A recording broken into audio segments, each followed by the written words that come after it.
नमस्कार दोस्तों, अनुराग मिश्रा नाम है हमारा। स्वागत है आपका गीता नंदन एकेडमी में। राजनीति में कोई भी एक बयान पर हमेशा कायम नहीं रह सकता, पर जो बार बार बदले उसे ट्रंप कहते हैं। क्या आपको पता है, अमेरिका के पूर्व राष्ट्रपति डोनाल्ड ट्रंप ने अपने ही देश के लोगों को कह दिया कि हमारे पास टैलेंट नहीं है। और अब पूरी दुनिया में बहस छिड़ गई है कि क्या वाकई अमेरिका को अब भारत जैसे देशों से टैलेंट इंपोर्ट करना पड़ रहा है। पार्ट 1, घटना क्या है। हाल ही में एक इंटरव्यू के दौरान डोनाल्ड ट्रंप ने एक बयान दिया जिसने अमेरिकी मीडिया और जनता दोनों को हिला दिया। उन्होंने साफ कहा, United States doesn't have enough talented people to fill certain jobs domestically. यानी कि अमेरिका में ऐसे स्किल्ड लोग नहीं हैं जो कुछ खास नौकरियों को संभाल सकें, और इसलिए अमेरिका को अब विदेशी स्किल्ड वर्कर्स यानी मुख्यतः भारत से लाने की जरूरत है। अब अगर आप सोच रहे हैं कि यह बयान इतना विवादास्पद क्यों बना, तो वजह सीधी है। ट्रंप का पूरा voter base make America great again यानी मैगा ग्रुप हमेशा से American jobs for American people की नीति पर चलता रहा है, और अब ट्रंप का यह बयान उनके अपने ही समर्थकों को धोखा जैसा लग रहा है। पार्ट 2, अमेरिका की सच्चाई, टैलेंट की कमी क्यों। अब जरा ट्रंप के बयान के पीछे की ग्राउंड रियलिटी समझते हैं। अमेरिका का एजुकेशन सिस्टम दुनिया का सबसे महंगा सिस्टम है, लेकिन स्किल डेवलपमेंट के मामले में यह अब भी पिछड़ रहा है। Stem, science, technology, engineering, math क्षेत्रों में अमेरिका के मुकाबले भारत और चीन जैसे देशों से ज्यादा ग्रेजुएट निकलते हैं। हर साल भारत से लगभग 15 लाख इंजीनियर्स निकलते हैं, जबकि अमेरिका में ये संख्या 1.5 लाख के आसपास है। यानी अमेरिका को अगर अपनी टेक्नोलॉजी इंडस्ट्री चलानी है तो उसे बाहर से ब्रेन इंपोर्ट करना ही पड़ता है, और यही है वो वजह कि ट्रंप को मानना पड़ा, we need Indians. Part 3, H-1B visa और भारत का रोल। अब बात करते हैं H-1B वीजा की, जो इस पूरे विवाद की जड़ में है। यह एक वर्क वीजा है जिसके जरिए अमेरिका विदेशी स्किल्ड प्रोफेशनल्स को अस्थायी तौर पर काम करने की अनुमति देता है, और इस वीजा का 71% हिस्सा भारतीयों को मिलता है। यानी अगर अमेरिका की टेक कंपनियां जैसे गूगल, माइक्रोसॉफ्ट, अमेज़न, IBM चल रही हैं, तो उनमें काम करने वाले इंजीनियर्स, डेटा साइंटिस्ट्स और डेवलपर्स का बड़ा हिस्सा भारत से जाता है। इसलिए जब ट्रंप कहते हैं कि अमेरिका को विदेशी टैलेंट चाहिए, तो असल में वो ये कह रहे हैं अमेरिका को भारतीय चाहिए। पार्ट 4, ट्रंप का U turn the great chicken out. अगर आपको याद हो, जब ट्रंप 2016 में चुनाव जीतकर आए थे, तो उन्होंने वादा किया था कि मैं H-1B वीजा खत्म कर दूंगा, सारी नौकरियां अमेरिकन नागरिकों को मिलेंगी। लेकिन अब वही ट्रंप कह रहे हैं कि अमेरिका में टैलेंट नहीं है। यानी पूरा मेक अमेरिका ग्रेट अगेन नारा उन्हीं के बयान से कमजोर पड़ गया। कई अमेरिकी नागरिकों ने सोशल मीडिया पर ट्रंप को हिपोक्रेट कहा। किसी ने लिखा ट्रंप ब्रोक एवरीवन्स हार्ट, तो किसी ने कहा he made a deal with the devil. मतलब ट्रंप के वोटर्स खुद कह रहे हैं कि यह सबसे बड़ा धोखा है। पार्ट 5, अमेरिका का पॉलिटिकल सीन, अंदर की राजनीति। ट्रंप का यह बयान सिर्फ एक भाषण नहीं है, यह एक पॉलिटिकल स्ट्रेटेजी भी है। अगले अमेरिकी चुनाव नजदीक हैं। ट्रंप को अब एहसास हो गया है कि सिर्फ व्हाइट नेशनलिस्ट वोटर बेस के भरोसे वे चुनाव नहीं जीत सकते। उन्हें इंडियन अमेरिकन, एशियन अमेरिकन और टेक सेक्टर डोनर्स की भी जरूरत है, और अमेरिका के कॉर्पोरेट डोनर्स जैसे गूगल, मेटा, टेस्ला लंबे समय से ट्रंप को समझा रहे थे कि अगर वे स्किल्ड माइग्रेशन को रोकेंगे तो अमेरिका की टेक इंडस्ट्री ठप पड़ जाएगी, क्योंकि आज की तारीख में दुनिया के सबसे अच्छे प्रोग्रामर्स, AI इंजीनियर्स और डेटा एनालिस्ट भारत से आते हैं।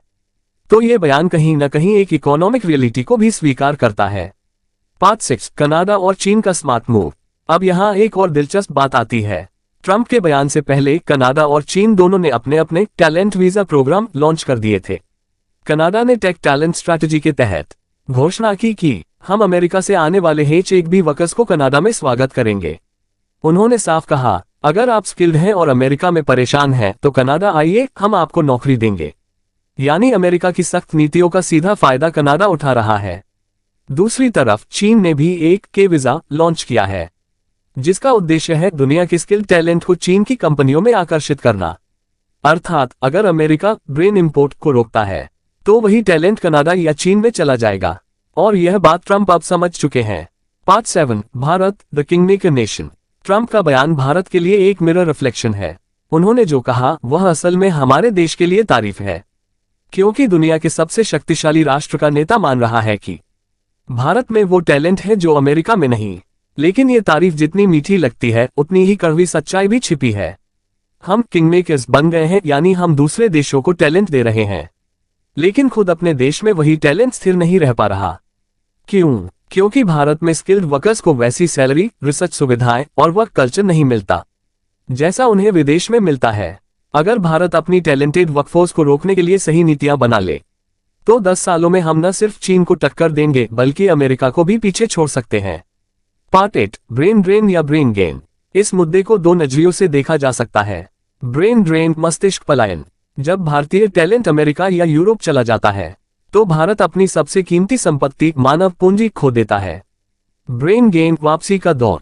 लेकिन अब एक नया ट्रेंड दिख रहा है। बहुत से भारतीय प्रोफेशनल्स विदेश में अनुभव लेने के बाद वापस भारत लौट रहे हैं और यहां स्टार्टअप्स शुरू कर रहे हैं। उदाहरण के लिए सुंदर पिचाई, सत्य नडेला और अरविंद कृष्णा जैसे नेताओं ने भारत के टैलेंट को विश्व स्तर पर पहचान दिलाई और अब हजारों इंडियन इंजीनियर्स जिन्होंने अमेरिका में काम किया, वे भारत में अपनी कंपनियां शुरू कर रहे हैं। इससे भारत में टेक्नोलॉजी, इनोवेशन और ग्लोबल कनेक्टिविटी तीनों बढ़ रहे हैं। पार्ट 9, अमेरिका बनाम भारत, एजुकेशन और स्किल का अंतर। अमेरिका में शिक्षा कॉस्टली है, भारत में कम्पिटिटिव, यानी वहां अमीर बनता है स्किल्ड। यहां स्किल्ड बनने के लिए मेहनत करनी पड़ती है। लेकिन फर्क यह है कि भारत में अभी तक स्किल डेवलपमेंट को वो प्राथमिकता नहीं मिली जो मिलनी चाहिए थी। हमारे यहाँ लाखों इंजीनियर्स ग्रेजुएट तो होते हैं, पर उनमें से बहुत कम इंडस्ट्री रेडी होते हैं। अगर भारत अपने एजुकेशन सिस्टम में रियल लाइफ स्किल्स जोड़ दे, जैसे कि data science, artificial intelligence, cyber security और एनर्जी टेक, तो हम न सिर्फ टैलेंट एक्सपोर्ट करेंगे बल्कि खुद ग्लोबल इनोवेशन सेंटर बन सकते हैं। पार्ट 10, ट्रंप की गलती या रणनीति।